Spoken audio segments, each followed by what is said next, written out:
We welcome you back to Verizon Arena. The Razorbacks beat South Alabama tonight by a final of 72-60. Time for us to talk it over with Mike Anderson. Brought to you by Sonic. You can try the flavor-loaded foot-long lineup from Sonic. You can get one with tots for just $3.99.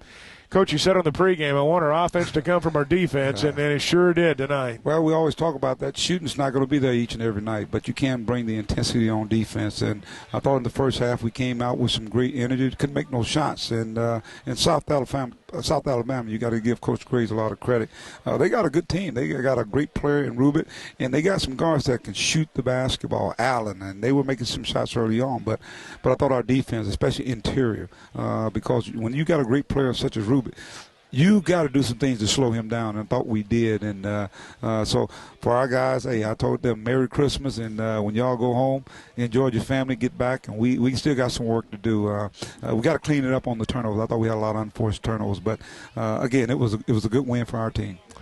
You know, it's a close ball game in the second half. Mardragus Wade comes off the bench, and he had a really, really big shot for you. But that's the great thing about this team. You never know when it's your turn to step in there and make some plays. I thought his defense was really, really good, especially on the ball.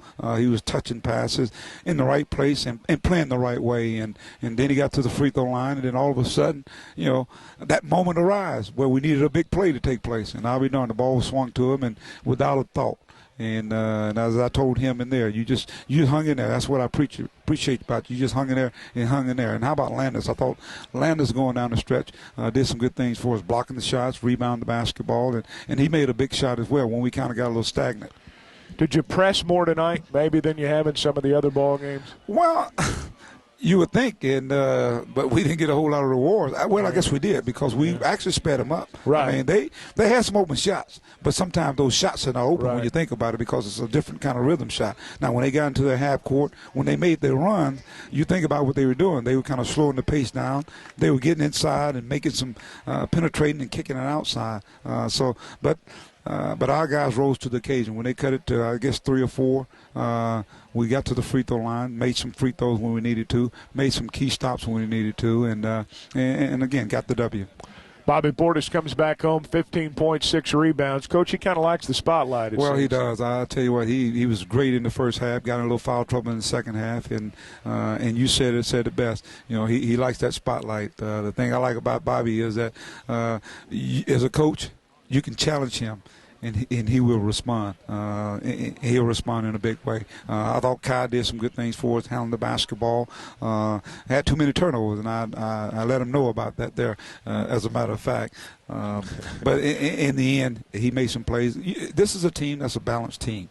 And there are going to be nights when, you know, the guys that everybody thinks should be doing this year, they don't have it going. I mean, let's say Mike Qualls. You probably didn't know Mike was out there, you know, other than the first. I think he got the first dunk in the game. Yeah. Then all of a sudden in the second half, he started playing more like the Mike Qualls that we know he's capable of playing, doing a lot of different things, blocking shots, rebounding, curling.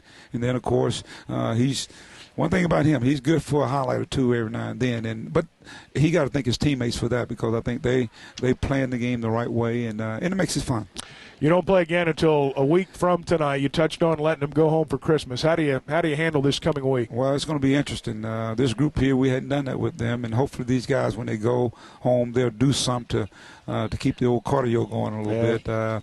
You know, sometimes they say when they go home and visit the family, they're there about 15 minutes, and they're everywhere else. So I'm hoping that ain't the case. They do get in the gym a little bit, and I'll spend some time. I think spend some quality time with their parents and their family, and get back. We'll come back on Christmas Day and that night, give them time to get back there and get back, and then get ready. We got some ball games coming up, and we got to get ready for High Point. Coach, I can't let you go without mentioning this great crowd tonight. Over 10,000 in the building. They were into it from the get-go. Oh, man, they got a treat, too. I know they probably were clenching their hearts when, you know, South Alabama made that run back. But, you know, that's the game. You know, it's a game of runs. And when you got a team that can shoot the three-point shot like them, and then, of course, we went stagnant on defense. We couldn't score for a while.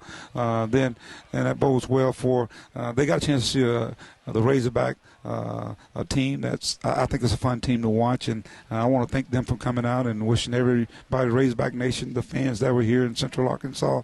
It's an exciting atmosphere, and you could sense it even before the game. And I thought our guys really used that to their advantage and got the W. All right, Coach. Thanks. Merry Christmas. Merry Christmas to you, Chuck.